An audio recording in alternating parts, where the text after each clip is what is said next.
Pour notre première lecture ce soir, nous allons lire Hébreux chapitre 7.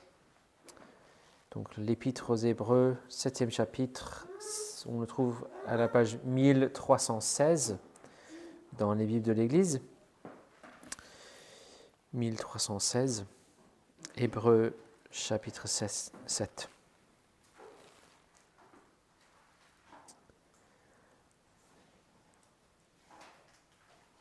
Ce Melchizedek était roi de Salem, sacrificateur du Dieu Très-Haut.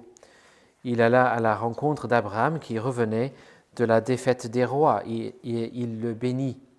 C'est à lui qu'Abraham donna la dîme de tout. Et en interprétant son nom, il est tout d'abord roi de justice, puis aussi roi de Salem, c'est-à-dire roi de paix. Il est sans père, sans mère, sans généalogie. Il n'a ni commencement de jour, ni fin de vie. Et rendu semblable au Fils de Dieu, il demeure sacrificateur à perpétuité. Or, considérez combien il est grand celui à qui Abraham lui-même, le patriarche, donna la dîme du butin. Ceux des fils de Lévi qui reçoivent le sacerdoce ont, d'après la loi, l'ordre de prélever la dîme sur le peuple, c'est-à-dire sur leurs frères, qui sont pourtant issus des reins d'Abraham. Mais lui qui ne figure pas dans leur généalogie, il préleva la dîme sur Abraham. Il bénit celui qui avait reçu les promesses. Or, c'est sans contredire l'inférieur qui est béni, c'est sans contredire l'inférieur qui est béni par le supérieur. Et tandis qu'ici ce sont des hommes mortels qui reçoivent les dîmes, là c'est quelqu'un dont on atteste qu'il est vivant. Enfin, Lévi qui reçoit la dîme, là pour ainsi dire, payé par Abraham, car il était encore dans les reins de son père, quand Melchizedek alla à sa rencontre. Si donc la perfection avait pu être atteinte par le sacerdoce lévitique, car c'est sur lui que repose la loi donnée au peuple, quel besoin y avait-il encore qu'un autre sacrificateur paraisse selon l'ordre de Melchizedek, et non pas selon l'ordre d'Aaron? Car lorsque le sacerdoce est changé, il y a nécessairement aussi un changement de loi. En effet, celui à qui s'appliquent ces paroles appartient à une autre tribu, dont personne n'a été attaché au service de l'autel. Car il est notoire que notre Seigneur est originaire de Juda, tribu dont Moïse n'a rien dit concernant les sacrificateurs. Cela devient plus évident encore quand paraît à la ressemblance de Melchizedek un autre sacrificateur, qu'il est devenu non par la loi d'une ordonnance charnelle, mais par la puissance d'une vie impérissable. Car ce témoignage lui est rendu, tu es sacrificateur pour l'éternité, selon l'ordre de Melchizedek. En effet, il y a d'une part suppression d'une ordonnance antérieure à cause de sa faiblesse et de son inutilité, car la loi n'a rien amené à la perfection, et d'autre part, introduction d'une meilleure espérance par laquelle nous nous approchons de Dieu. Et cela ne s'est pas fait sans serment. Les autres, en effet, sont devenus sacrificateurs sans serment, mais lui, Jésus, l'est devenu avec serment par celui qui lui a dit, le Seigneur l'a juré, et il ne s'en repentira pas, tu es sacrificateur pour l'éternité. Jésus est devenu, par cela même, le garant d'une alliance meilleure. De plus, ces sacrificateurs ont existé en grand nombre, parce que la mort les empêchait d'être permanents. Mais lui, Jésus, parce qu'il demeure éternellement, possède le sacerdoce non transmissible. C'est pour cela aussi qu'il peut sauver parfaitement ceux qui s'approchent de Dieu par lui, étant toujours vivant pour intercéder en leur faveur. C'est bien un tel souverain sacrificateur qui nous convenait saint, innocent, immaculé, séparé des pécheurs et plus élevé que les cieux, qui n'a pas besoin, comme les souverains sacrificateurs, d'offrir chaque jour des sacrifices, d'abord pour ses propres péchés et ensuite pour ceux du peuple. Cela, il l'a fait une fois pour toutes en s'offrant lui-même. La loi, en effet, établit comme souverain sacrificateur des hommes sujets à la faiblesse, mais la parole du serment postérieur à la loi a établi le Fils qui est parvenu pour toujours à la perfection. Jusqu'ici, la lecture de la parole de Dieu. Nous voulons prier avant de nous tourner pour regarder la parole de Dieu.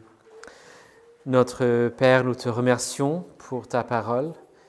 Merci parce que tu nous donnes ici une très bonne nouvelle. Nous te prions que tu nous remplisses de ton esprit et surtout que tu produises en nous la foi pour saisir, pour embrasser Jésus-Christ crucifié pour nous, notre Sauveur, lui qui vit encore pour nous, pour intercéder pour nous. Donne-nous de renouveler notre foi en lui pour que nous puissions te servir et glorifier ton nom en toutes choses. Parle-nous maintenant, notre Père, par ton Esprit. Nous le prions au nom de ton Fils Jésus-Christ. Amen. Nous allons lire ce soir Actes chapitre 4, donc c'est à la page 1204.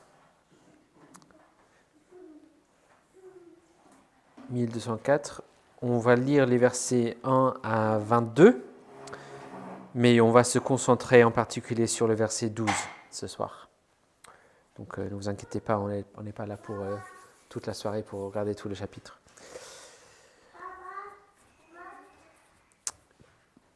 C'est Pierre qui va parler. Ils viennent de guérir un homme dans le temple. Et là, et ils ont prêché aussi. Et là, il y a des gens qui ont des questions pour eux, qui ne sont pas très très contents. Et donc voici la réponse de Pierre. Donc Actes chapitre 4. Tandis qu'il parlait au peuple, survinrent les sacrificateurs, le commandant du temple et les Sadducéens, excédés de ce qu'ils enseignaient le peuple et annonçaient, en la personne de Jésus, la résurrection d'entre les morts.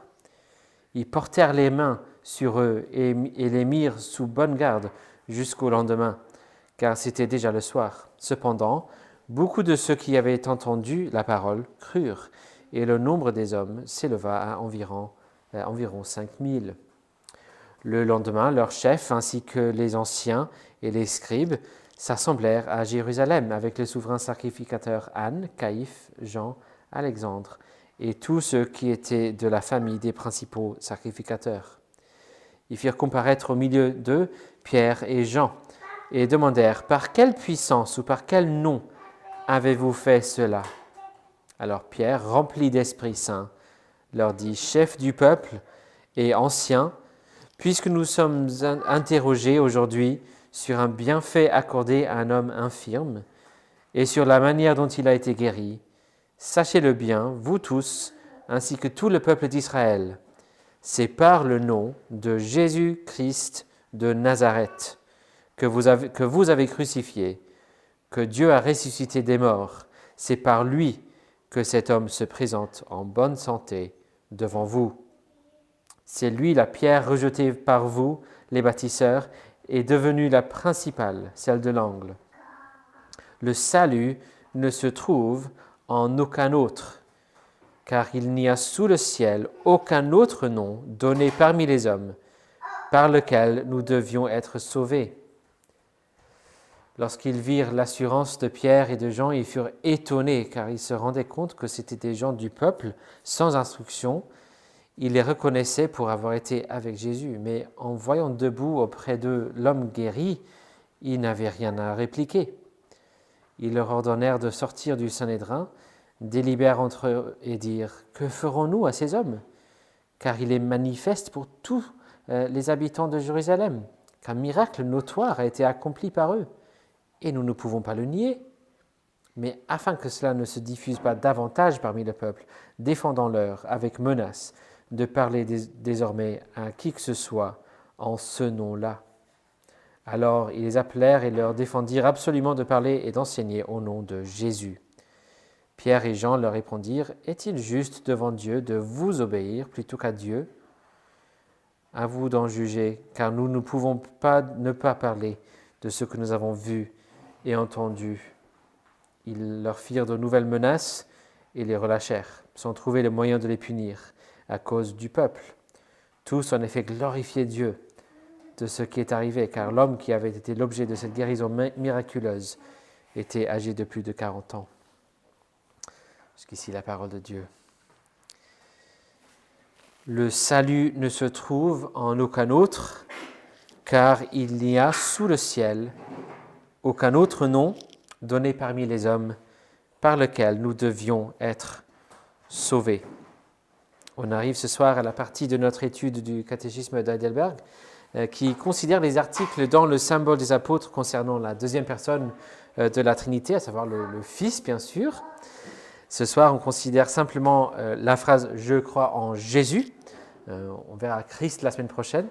Et pour le faire, nous regardons ce verset dans le livre des Actes, 4, verset 12. Comme assez souvent dans cette série, c'est un verset classique, un verset où ça vaut le coup de mémoriser même. On pourrait le faire tous ensemble, en groupe, en famille. Mais c'est un verset très clair et très important pour comprendre le message de Jésus. Le salut ne se trouve en aucun autre, car il n'y a sous le ciel aucun autre nom donné parmi les hommes par lequel nous devions être sauvés. Commençons en fait avec les deux extrémités du verset, donc le début et la fin. Et en fait, prenons d'abord la fin du verset, la fin qui nous dit très clairement que nous devons être sauvés. Nous avons tous besoin d'être sauvés, délivrés, pour dire une évidence, mais parfois avec ces termes bibliques qu'on connaît depuis très longtemps, tellement on est habitué, ça vaut le coup. Qui dit salut, bien sûr, dit danger ou menace. Si l'on doit être sauvé, ça veut dire qu'on doit être sauvé de quelque chose. Et il s'agit bien sûr du péché, et notamment de la condamnation, de la colère que mérite ce péché. Je ne vais pas entrer en détail sur ce point-là, on a vu assez clairement ce matin, je crois, dans Marc chapitre 7, n'est-ce pas, que le péché c'est un problème extrêmement grave. Mais voilà Pierre qui confirme que le salut, le fait d'être sauvé, délivré, est vraiment indispensable pour tout le monde. Donc voilà la fin du verset, le tout début du verset, par le fait de dire « le salut ne se trouve en aucun autre », confirme, n'est-ce pas, dans un premier temps, que le salut se trouve. Il y a du salut. Déjà, c'est incroyable. Quelle grâce, quelle miséricorde, vous pouvez être sauvés. Mais Gaëtan, tu ne connais pas mon cœur, tu promets trop là, c'est trop tard, pour moi je suis allé trop loin. C'est vrai que je ne connais pas vos cœurs, je ne connais même pas les profondeurs de l'obscurité de mon propre cœur, donc je n'ai aucun espoir pour connaître les vôtres. Mais voici ce que dit la parole de Dieu, je peux le dire, ainsi parle le Seigneur Dieu, le salut se trouve. Il y a du salut. Et c'est vrai que la phrase commence avec une restriction. Le salut ne se trouve pas partout. Le salut se trouve dans un seul lieu. Mais notez que la restriction qui est mentionnée ici n'est uniquement sur là où se trouve le salut. Ce n'est pas une restriction en termes de qui peut venir recevoir le salut. Oui, on a une phrase ici qui limite le salut, mais il n'est pas limité en termes de qui peut le recevoir. Il est limité en termes de qui peut le donner. Cette offre, cette possibilité est disponible pour tout le monde, sans exception. Où se trouve le salut donc ? En aucun autre que Jésus-Christ. Voici ce que dit ce verset 12. Comme on a vu plusieurs fois dans plusieurs prédications différentes, c'est le sens même du prénom Jésus. L'ange dit à Joseph dans Matthieu chapitre 1, « Tu lui donneras le nom de Jésus, car c'est lui qui sauvera son peuple de son péché. Nul autre que Jésus. » Pourquoi ? Parce que Dieu n'a donné nul autre que Jésus. Ce n'est pas Jésus plus quelqu'un d'autre. On a vu dans le passage qu'on a lu tout à l'heure dans Hébreux 7, dans la période de l'Ancienne Alliance, on avait beaucoup de sacrificateurs, beaucoup de prêtres. Beaucoup de gens qui intercédaient pour le peuple, qui offraient des sacrifices pour le peuple, etc. Pourquoi étaient-ils si nombreux? Hébreux 7, verset 23, parce que la mort les empêchait d'être permanents. Quelqu'un qui est mort ne peut rien faire pour moi, ni pour vous. Je suis sûr que les gens qui vivaient sous l'Ancienne Alliance avaient leur prêtre préféré. Peut-être ils donnent des meilleurs enseignements, ils priaient, ils prenaient vraiment soin, ils priaient de façon très encourageante, ils posaient toutes les bonnes questions, etc. Ils avaient sûrement des prêtres préférés, mais ça n'aurait servi à rien de lui demander de faire des sacrifices ou des intercessions. Pour vous, il est mort. Une fois qu'il est mort, il ne peut rien faire.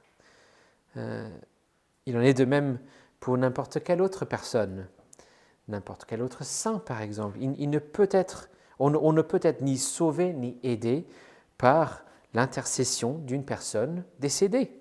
Ni Marie, ni Pierre, ni aucun de ceux qui nous ont précédés, aussi important qu'ils soient, n'intercèdent pour nous. Si les prêtres ne pouvaient plus servir, pourquoi? Parce qu'ils sont décédés. Il en va de même pour toute autre personne. Ils sont décédés, ils ne peuvent rien faire pour nous. Mais il n'y a aucun souci, parce que nous avons un Sauveur vivant. Nous n'avons pas besoin de tous ces gens, nous n'avons pas besoin d'autres personnes qui intercèdent pour nous sauver. Un Sauveur vivant, c'est ce dont on a besoin et c'est ce qu'on a. On a un Sauveur vivant qui est pleinement efficace. Et donc, on n'a pas besoin d'un autre nom quelconque par lequel on devrait chercher à être sauvé, délivré ou aidé. Dieu a donné le seul nom qu'il nous faut, le nom entièrement suffisant de Jésus. Soyez donc clairs, chacun de vous, par rapport à cette question, sur quel nom, sur quel sauveur est-ce que je m'appuie? Sur quoi est-ce que je compte pour mon salut? Vous avez besoin d'être sauvé. Alors, est-ce que vous vous appuyez entièrement, uniquement sur ce Sauveur unique? Car c'est lui le seul Sauveur véritable. Le seul qui puisse vraiment vous sauver. Nulle autre personne, que ce soit vivant ou mort, ne pourra vous sauver. Et surtout pas vous-même. Mais le salut se trouve. Il y a du salut en Jésus. Appuyons donc tout ce que nous sommes sur lui pour notre salut et pour la gloire de son nom. Amen. Prions. Merci notre Père pour le Sauveur Jésus, le Sauveur entièrement parfait que tu nous as donné, le seul nom par lequel nous pouvons être sauvés, mais merci pour le fait qu'il y a un nom par lequel nous pouvons être sauvés. Ce n'est surtout pas ce que nous méritons, mais nous te remercions pour Jésus. Donne-nous de ne jamais cesser d'être infiniment reconnaissants pour ce Sauveur. Donne-nous de nous émerveiller de plus en plus, de méditer de plus en plus les profondeurs de ce mystère, cette merveille, que le salut se trouve. Il y a du salut, et c'est en Jésus et en lui seul, et c'est pleinement efficace, c'est pleinement suffisant. Tu nous donnes beaucoup, tu nous donnes tout ce qu'il faut, et bien plus encore. Donne-nous donc de nous appuyer sur lui, seul, complètement, pour notre salut et pour ta gloire. Et nous te le prions au nom de Jésus-Christ. Amen.